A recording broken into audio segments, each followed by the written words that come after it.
probably 6 to 8 months ago, came up with an idea how we could bring law enforcement and leadership of the cities together, and let them know kind of what we go through and things that we do. Okay, organize this event for a couple reasons. That's just to start conversations between law officers and city officials. In our day that we live in and what we see going through the nation, most important time we can do that's right now. We know there's going to have to be some changes and there has to be some things made. But at the same token, it has to be done in a way that makes it safe for everybody. We want to be a part of that. We want to be able to make our public safe. So I put this event together with other cities, other leaders throughout the city, so we can start the conversations, that we can start changing policies if we needed to, or whatever we got to do to make our public that we serve safe. And by doing that today, start the conversations. That's what today's all about. Just to meet people and talk about what's going on with the people and people we serve in our communities. Can I ask you to step out of the car, please? What for? I just asked you to step out of the car, please. Well, I gotta have a reason to get out of the car. I don't need to get out of my car for tent. I know, but you need to get out of it for me. I don't need to get out of my car for a driver for registration. So in the background here we have a traffic stop, and we're simulating a traffic stop.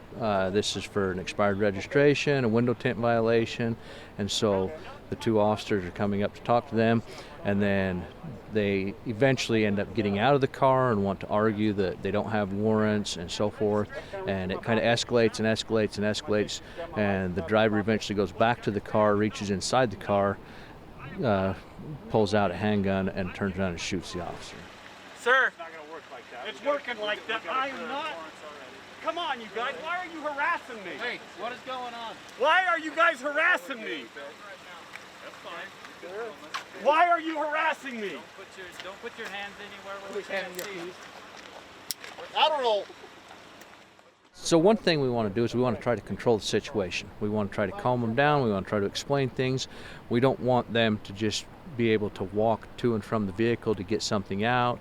And as an officer, you are watching a person's hands, especially when they're agitated and wanting to put their hands in their pockets and do things like that, because the hands, as officers we're taught, the hands, that's what's going to hurt us.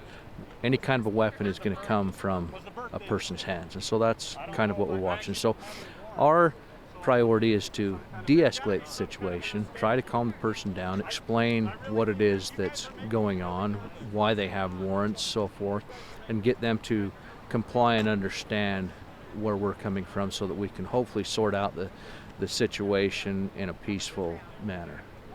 Traffic stops are one of the main things that officers all across the nation do on a daily basis. We make a lot of traffic stops that are related to, enforcement violations, interdiction, DUIs, various things like that. So it's a main part of our job to be out there and enforce those types of laws, and so we do make a lot of traffic stops as police officers. The scenario that's going on behind me is about a homeless individual that we've received a call about, and two officers are responding to investigate the situation. And that's not an uncommon call to get, especially in areas that have people who are impacted by homelessness. And so what they're talking about right now is the legality of speaking to an individual like that, what their rights are in that situation, and how it is really a balancing act when you're trying to ensure the general public safety, but also value the individual's rights at the same time. It doesn't matter what I do. It doesn't matter where I go. You guys just show up. Hey, stop. Hold on, stay right there. Just stop right there. Hey, what's your name? Tell us your name. What if we found you a place to sleep tonight? Would that help? It was way better than on that tree. I think when individuals talk about homelessness or crisis, it can kind of seem like an abstract idea or thought. when you're dealing with it up close and personal and they put you in the driver's seat of dealing with this head on, I think it really just makes it that much more impactful about like what happens in these interactions, not just with law enforcement, but also with mental health professionals as well, as this is something that they deal with every day. And so I think that information just helps those individuals like city council members and mayors impact the decisions that they make for their communities when dealing with these types of situations. He said, I'm agitating him, I'm agitating him. He took over, right? It was nice of Brandon. And he calmed him down. That was a really good thing, because that happens very often, even in interviews with suspects. You'll be talking to them, you're not getting anywhere, you're banging your head against the wall, you tap out, let somebody else take over, and then they'll get... Today we are running through a domestic violence scenario where some neighbors have called the police. They've heard a couple arguing, and they're coming out to just check what's going on. When they answer the door, the male party is immediately hostile, and he continues yelling. He turns around, he goes for a weapon, and then they have a moment of decision where they have to decide what they're going to do. Are they going to use lethal force, less lethal force? He's starting to charge towards me, acting as a domestic violence victim with this knife, and we're having our citizens have that moment of decision and judgment and all these thousands of things going through their head, just like our officers do every day. You go out with Bill, you're cheating. I see you on your phone. Bill, hold on.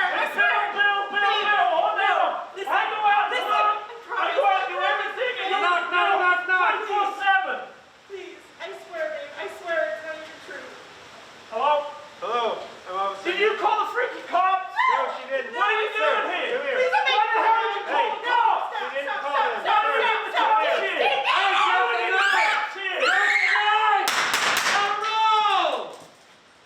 Nice job. Want to holster up? Okay, come on over here. Go ahead and take your mask off. So what do you have? Do you get to the front door? What are you doing? He asks them, did you identify yourself as a law enforcement? And did you give them a verbal warning? How much time did you think you had? At what point did you feel that you had to use lethal force? If you had a taser, would you have been able to use less lethal force? Would you have felt comfortable doing that? And so he walks them through some of their own thought processes during that time. Did you call these guys?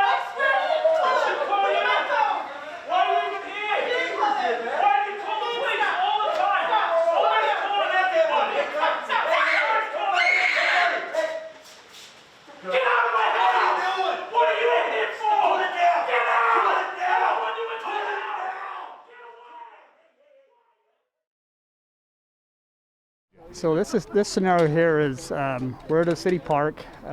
We've had a person here at the city park that called in a suspicious person. They were acting weird, maybe on drugs. That's all that the information that we got on this person. In the city that I work in, we get called on a lot of people that have some mental health issues, and a lot of the citizens will call us on them thinking that they're on drugs.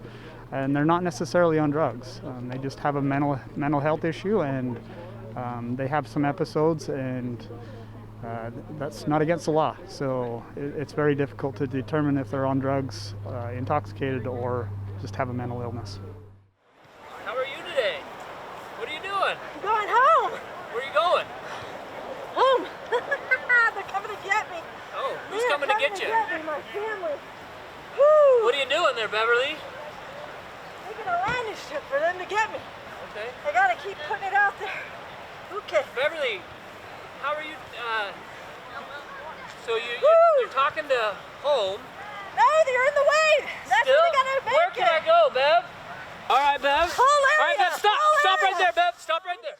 So that's a very good question. If they're not posing a threat, there's not a lot we can do. It's not against the law to be in the park and acting strange.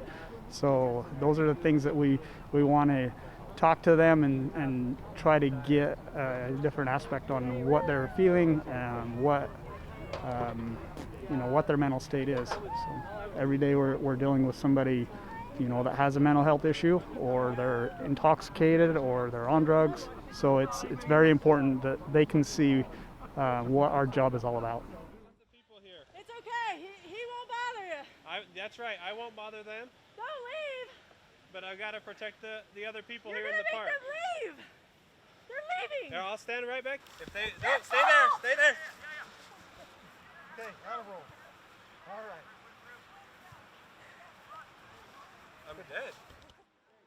As officers, we know what's going on in the nation. We see it, we hear it, but people don't realize that we're there for them. We care about what's going on, and the one thing that we wake up to every single morning is to go out and serve the people that's in our communities.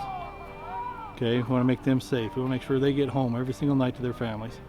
That's our goal every day. And to do these trainings and everything else with people and get conversations started how we can better do our jobs and serve the public better, that's what this is all about.